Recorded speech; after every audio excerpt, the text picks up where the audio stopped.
on the line, and other stories about workers laid off, considered disposable in a sluggish economy.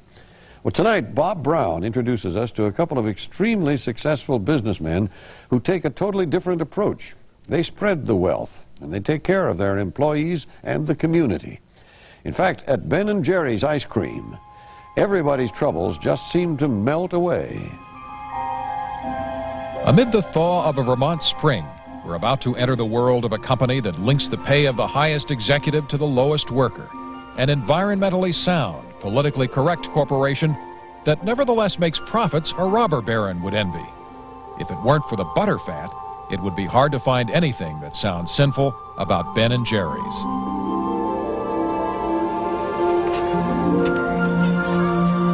Constant streams of children flow up and down the slanted walkway into this ice cream factory near the woods.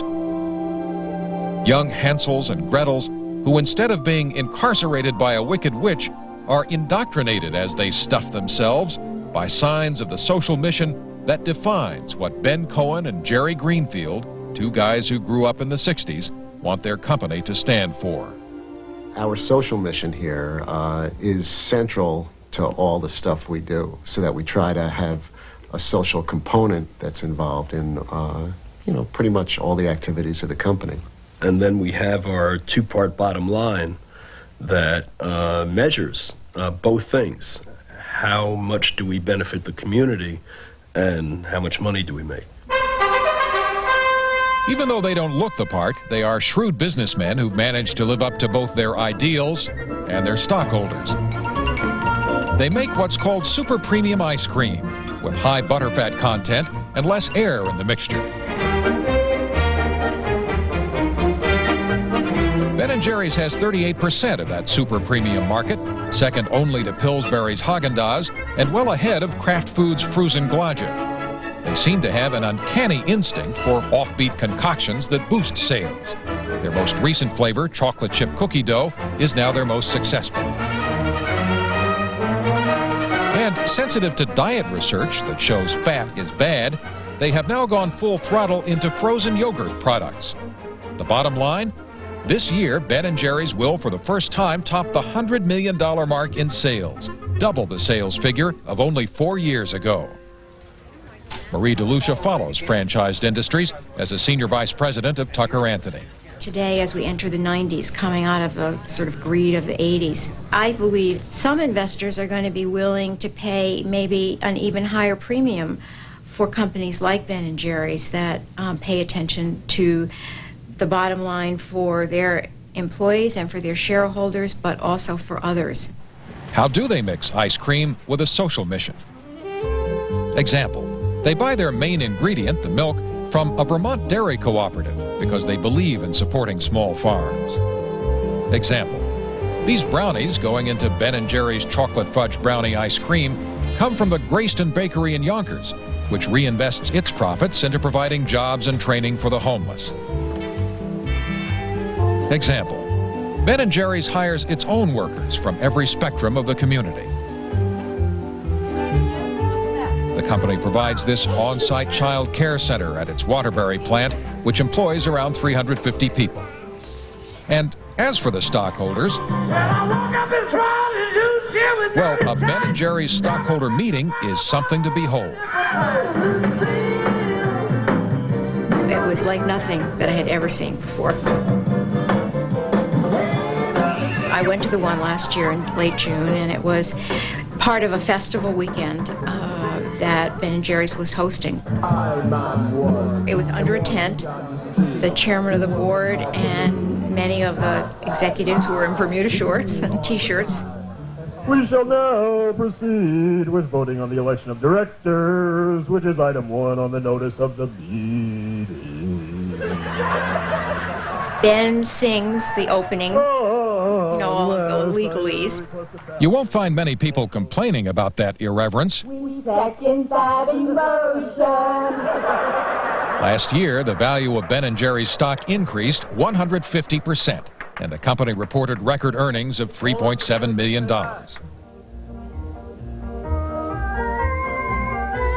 These people, on the other hand, probably couldn't care less about how the stock performs.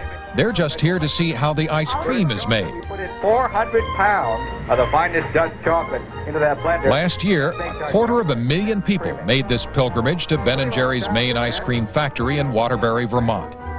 It is the most popular tourist attraction in the state. That's my favorite. Wow, is that banana? If there's one area where Ben & Jerry's is strictly business, it is in an obsession with quality control. It's a daily routine here in the factory to slice open pints of ice cream to make sure the ingredients and chunky things, for which Ben & Jerry are most famous, are distributed evenly. I'm looking for cherry chunks. When he is testing the quality of the products, Ben, as chairman of the board, tends to lose his sense of humor. We found him in his office cutting up some new frozen yogurt pops with cherries in them. He was laughing, but he was not happy. There's several little bits of cherries in here, but there's no real cherry chunks. And what we talk about this in the industry is that we have a loss of fruit identity. And, you know, you don't really get like a burst of cherry flavor out of a little fleck like that, do you? I guess No. I mean, useless.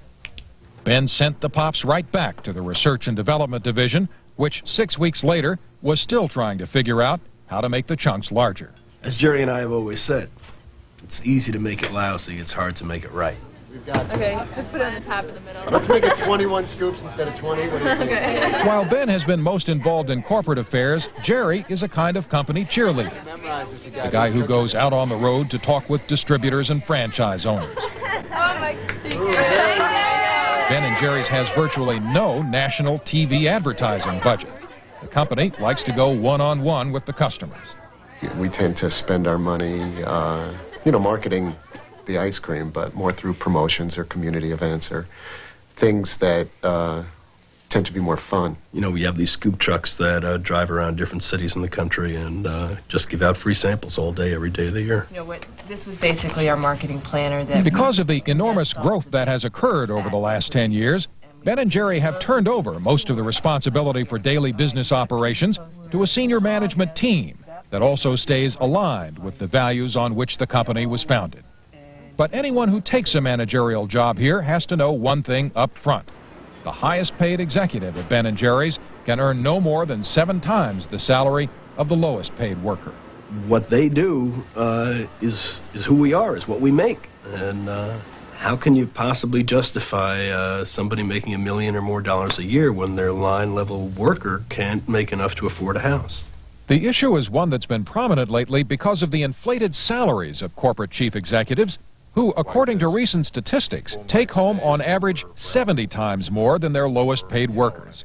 What the 7-to-1 ratio means here is that no executive at Ben & Jerry's is currently earning more than $100,000 a year. And that's something that's important to you and that you do think about. If they want to make more, we have to get a raise too, so they can make more. Makes you feel valued, just because my range is, not way at the top. I'm still important, even though I'm in there. And I'm treated like, I'm important. Do these guys do anything wrong? As a matter of fact, yes. In 1990, Ben & Jerry's was nailed with more than $30,000 in fines for creating excessive levels of ice cream waste around their plant. And all of these plants are being grown from ice cream waste. They did build this experimental greenhouse overlooking the plant to recycle a small percentage of the waste, but they have a long way to go. Incoming! Incoming! And they've even agreed in advance to pay more fines if they violate waste limits. They do try. Another of their solutions for dealing with this slop was much less traditional. They found out that ice cream waste is okay for pigs to eat. The problem was there were no pig farmers in the area.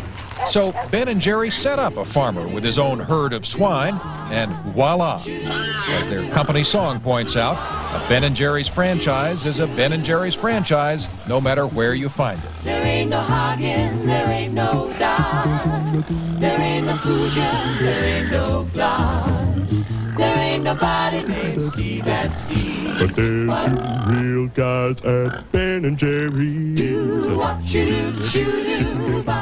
We believe that we've come upon a way of doing business that integrates the concerns of the community with making a profit. Take a look. If you like what you see, do it. If you don't, don't.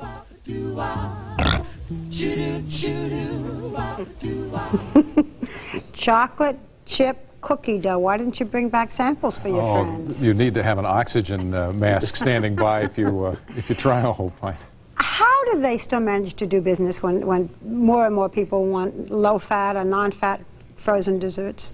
Well, they've gone heavily into frozen yogurt products now. That's one of their biggest pushes. They both publicly consume pints and pints of frozen yogurt. It has, they say, about 1/8 the calorie of that super premium ice cream.